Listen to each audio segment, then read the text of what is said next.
पे सुन, बांग्लादेश से बोलिए, जय श्री राम मित्रों, एपी के डिबेट में आपका स्वागत है। अगर आप भारत की सभ्यता और संस्कृति में प्रेम रखते हैं तो आप सही चैनल पर हैं, क्योंकि हम आपके लिए ऐसे डिबेट्स ढूंढ करके लाते हैं जो हर देश प्रेमी को अच्छा लगता है। तो आइए ये डिबेट देखते हैं। और हाँ, अगर चैनल पे नए हैं तो प्लीज चैनल को लाइक करें, शेयर करें, सब्सक्राइब करें। धन्यवाद। चालू करो बे। तो चलिए शुरू करते हैं। बारे में यहाँ पर जिक्र किया जाता है। अतीकुर रहमान साहब, सवाल आपसे है कि यूसीसी जो लागू किया गया है, आप इसके पक्ष में हैं या विरोध में हैं? आपको क्या लगता है, ठीक है, जरूरत थी? हिमांशु जी, हम ये मानते ही नहीं कि ये यूसीसी है।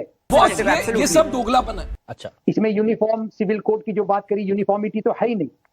दूसरी इंपॉर्टेंट एस्पेक्ट जो उत्तराखंड के सिविल कोड में आया है वो ये है कि भाई आप मुसलमानों को भूल जाइए, मैं मुसलमानों की बात ही नहीं कर रहा, क्योंकि ये मुसलमान यूनिफॉर्म सिविल कोड जैसे ही आप बताते हैं कि मुसलमानों को शादी ब्याह कैसे करना चाहिए, हमारी प्रॉपर्टी के अंदर किस तरह से डिस्ट्रीब्यूशन करना चाहिए, हमारा अंदरूनी मामला है।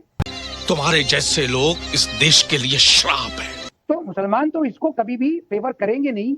सवाल ये होता है हिमांशु जी, क्या ये यूनिफॉर्म सिविल कोड जो कहलाया जा रहा है उत्तराखंड का, वो सुप्रीम कोर्ट के पैरामीटर्स पे खरा उतर रहा है कि नहीं उतर रहा है?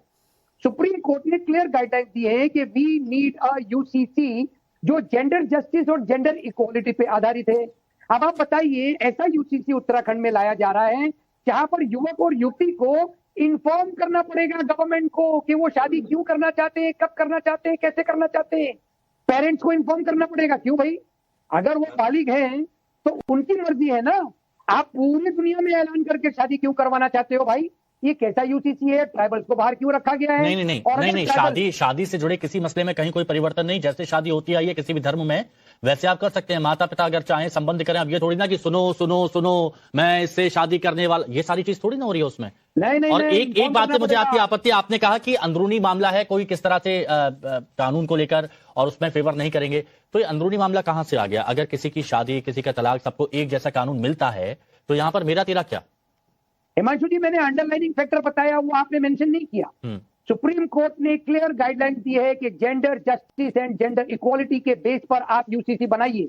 अब आप जब ट्राइबल्स को इससे बाहर रख रहे हैं तो ट्राइबल वुमेन के कोई राइट नहीं है। ट्राइबल वुमेन के राइट्स को कोई भी यूसअप कर सकता है, उनको खंडित कर सकता है। उसका जो उनके जो शौहर हैं, उनके जो माता पिता हैं। आप ट्राइबल पर आ गए। सबसे ज्यादा मुसलमानों को आपत्ति है, सबसे ज्यादा मौलाना है जो इसके विरोध में है। ट्राइबल वाली बात सुप्रीम कोर्ट के अधिवक्ता है, दुबे साहब से मैं पूछ लूंगा। लेकिन आप बताइए ना उन मौलानाओं के बारे में जो कह रहे हैं कि बिल्कुल लाना ही नहीं चाहिए था ऐसे। नहीं, मैंने तो कहा ना कि मुसलमानों को आपत्ति है। आप मुसलमानों के कंसर्न्स को एड्रेस क्यों नहीं कर रही है गवर्नमेंट ऑफ इंडिया? जब ट्राइबल्स के कंसर्न को आपने एड्रेस किया तो मुसलमानों की एक कम्युनिटी, एक सेकंड लार्जेस्ट कम्युनिटी, जो कि दुबे जी आपको बताएंगे कि हम सेकंड लार्जेस्ट मेजोरिटी है, बल्कि उनके आप कंसर्न को ये एड्रेस नहीं करेंगे गवर्नमेंट ऑफ इंडिया। हमारे कोई राइट नहीं है। एक एक करके जान लेता हूं। अमितोष जी, अश्विनी जी मैं आऊंगा आपके पास। अमितोष जी बताइए जी। आपने बहुत धन्यवाद। आपने सुना अतीकुर रहमान साहब को, शहाबुद्दीन रजवी को आपने सुना, तो बहुत सारे जवाब आपके मन में होंगे। बिल्कुल जी। क्या है हिमांशु जी, मौलाना साहब जो आपके साथ बैठे हैं वो बिल्कुल भी सम्मानित तो नहीं है, लेकिन आपके पैनलिस्ट है इसलिए मैं उनका सम्मान भी करूंगा, जिन्होंने जिस तरह से महाकुंभ को अभी हाल ही में किस तरह से दुष्प्रचारित करने का प्रयास किया था। फिर भी आपके पैनलिस्ट है इसलिए मैं समझता हूं कि उनका सम्मान होना चाहिए। लेकिन दोनों ही तरफ से जो बातें आई है वो बिल्कुल भी लॉ के पैरेलल नहीं है और ना ही लॉ के ऑब्जेक्टिव है। ऐसे नहीं है। मैं बताऊं, जो ये बात कर रहे हैं कि मुसलमान शरिया लॉ से चलेगा, तो 1939, 1935 से मुझे इसकी कोई जरूरत नहीं। मैं दावत अच्छा, देने बोल रहे नहीं आ रहा हूं। चलो ठीक है। मेरी कौम मुझे बहुत इज्जत देती है, बड़ा एहतराम देती है। बहुत बढ़िया। अब सुनिए। अच्छा ठीक है, मेरी बात रखूं। रजवी साहब मुद्दे पर आ जाते हैं ना। हिमांशु जी, मैं मेरी बात रखता हूं। बोलिए। हमला करेंगे तो मैं उसका जवाब दूंगा। दीजिएगा आपके पास आ रहा हूं, दीजिएगा जवाब। कुछ इस्लामिक कंट्रीज है जहां पर, अरे सुनिए मेरी बात, मैं एक एक बात का जवाब दीजिएगा, जवाब दीजिएगा। रजवी साहब टाइम बर्बाद हो रहा है, थोड़ा रुकिए। एक जर्नलिस्ट जो है दलावी हमिद, आपसे मैंने मांगा सम्मान। एक जर्नलिस्ट हुए दलावी हमिद, उन्हें एक आर्टिकल में लिखा हिमांशु जी, मुस्लिम पॉलिटिक्स इन सेक्युलर इंडिया 1968 में, क्या कहा कि दिक्कत यूनिफॉर्म सिविल कोड में नहीं है, दिक्कत है यहाँ के मुसलमान में जो स्टेट में स्टेट समझ रहे हैं, जो अभी भी अपने आप को आइसोलेशन समझ रहे हैं। जो के मुंशी जी ने भी कहा था, नेशनल प्लानिंग कमीशन बनाया गया था कांग्रेस सरकार में, मीनू मसानी उसके सब कमेटी के फंडामेंटल राइट के मेंबर थे। उन्होंने कहा it's an implementation and requirement of state to implement uniform civil code.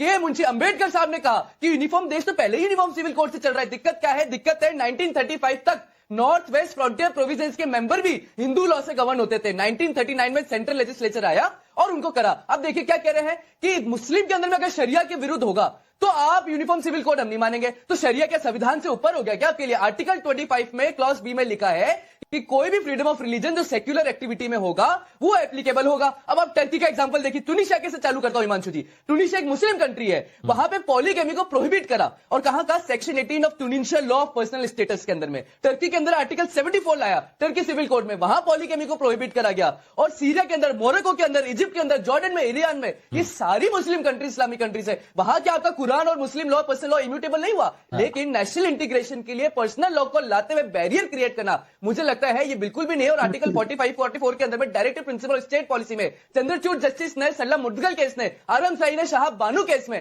सब जगह कहा that constitution requires for the implementation of the personal law. और इसे लॉ कमीशन ने भी कहा था 1995 में कि स्टेट्स को यूनिफॉर्म सिविल कोड लाना चाहिए। गोवा इसका एग्जांपल था और अब उत्तराखंड इसका एग्जांपल बना है। मुझे लगता है नेशनल इंटीग्रेशन में uniform civil code is a need. Ashwini Dubey ji, Atiqur Rahman sahab ने कुछ सवाल उठाए थे। सुप्रीम कोर्ट का भी हवाला उनकी तरफ से दिया गया था कि कुछ मुद्दों पर सुप्रीम कोर्ट की तरफ से कुछ नसीहत दी गई है जिसको अमल में नहीं लाया गया। देखिए, सब तीन बातें हैं यहाँ पर। अतीकुर रहमान साहब के जवाब देने से पहले मैं बताऊंगा, एक बड़ा प्रश्न आया कि जनजातियों को उत्तराखंड में क्यों बाहर रखा गया है। हाँ। उसके लिए जो वजह बताई गई है कि उनकी अलग सामाजिक व सांस्कृतिक पहचान, भाषा, रीति रिवाज, पहनावा, खान पान, संस्कृति उन्हें विशिष्ट बनाती है। लेकिन एक बात यह भी है कि जो कमेटी थी, उस कमेटी ने विजिट किया तमाम उन जनजातियों का और उनसे बात किया। तो उन्होंने कहा हम इसको जरूर इंप्लीमेंट करेंगे क्योंकि हमारे यहाँ की महिलाएं भी चाहती हैं कि वो यूनिफॉर्मिटी आए, लेकिन समाज के विभिन्न वर्गों में आपसी विचार विमर्श, सहमति के लिए कुछ अधिक समय की जरूरत है। एक ये मुद्दा है। दूसरा, क्योंकि वहां के चमोली की जो भोटिया जनजाति है उसके अपने रीति रिवाज हैं, सांस्कृतिक मान्यताएं हैं, विधि विधान हैं, और भाषाई पहनावा, धार्मिक विधि विधान, लोक संस्कृति, सारी चीजें अलग हैं। अब हम दूसरी बात पर आते हैं, जेंडर जस्टिस पर। देखिए, जेंडर न्यूट्रल लॉ का पक्षधर तो मैं भी हूं। मैं भी ये चाहता हूं कि देश में जेंडर न्यूट्रल लॉ बने, क्योंकि संविधान भी यह कहता है कि जन्म धर्म के आधार पर, नस्ल के आधार पर, जाति के आधार पर, लिंग के आधार पर भेदभाव नहीं होना चाहिए। ठीक है। लेकिन उस भेदभाव में एक बात यह भी है कि फिर महिला और महिला के बीच में भी भेदभाव नहीं होना चाहिए, चाहे वो महिला हिंदू समाज की हो या किसी अन्य समाज की हो, किसी अन्य समाज की हो। जो राइट्स सक्सेशन का, इनहेरिटेंस का, एडॉप्शन का, मेंटेनेंस का और प्रॉपर्टी का हिंदू धर्म की महिलाओं को मिल रहा है, वही जो है सिख, पारसी, यहूदी जो पर्सनल लॉ से रेगुलेट हो रहे हैं, सिख तो क्या हिंदू धर्म से रेगुलेट हो रहे हैं, पारसी और यहूदी और क्रिश्चियंस, उन सबको भी जो है वही समान अधिकार बात होता है। अब आ जाते हैं कॉन्स्टिट्यूशन की बात करते हैं। 2 साल 11 महीने 18 दिन की मशक्कत के बाद हमारे देश का हमारा संविधान बना। 389 कॉन्स्टिट्यूएंट असेंबली के मेंबर्स थे। बड़ी जोर की डिबेट चली उसमें, और ये चला कि लॉ डिराइव फ्रॉम पार्लियामेंट और कॉन्स्टिट्यूशन और कॉन्स्टिट्यूशनलिज्म और कॉन्स्टिट्यूशन से डिराइव्ड लॉ इस देश में क्यों नहीं होने चाहिए। तो उस समय जो विभिन्न और धर्मों के लोग थे, जो लोग यूसीसी के खिलाफ थे, उन्होंने जो है उस समय उस बात पर सहमति नहीं जताई, और चूंकि संविधान को लागू करना जरूरी था, और इसीलिए आप देखिए कि article 44A directive principles of state policy में यह बात छोड़ी गई कि state shall endure to make uniform civil code for its citizens. यानी हर राज्य को, एक बात उसमें उसी में छोड़ा गया, हर राज्य को वो अधिकार है कि वो यूनिफॉर्म सिविल कोड अपने यहाँ लागू करे। अब सरला मुद्गल की बात अमितोष ने कहा बिल्कुल सही है। सरला मुद्गल के केस में भी इस बात करें, सुप्रीम कोर्ट ने कई बार, जस्टिस बोबडे ने कम से कम अपनी 3 लीडिंग, क्योंकि बार-बार एक बात ना दुबे साहब, बार-बार एक बात कही जाती है कि शरीयत से ऊपर नहीं रख सकते, शरीयत से हम ऊपर नहीं रख सकते। कानून, अगर देश धर्मनिरपेक्ष है तो कानून धर्मनिरपेक्ष क्यों नहीं होना चाहिए? अबे किधर है बे? Cut it!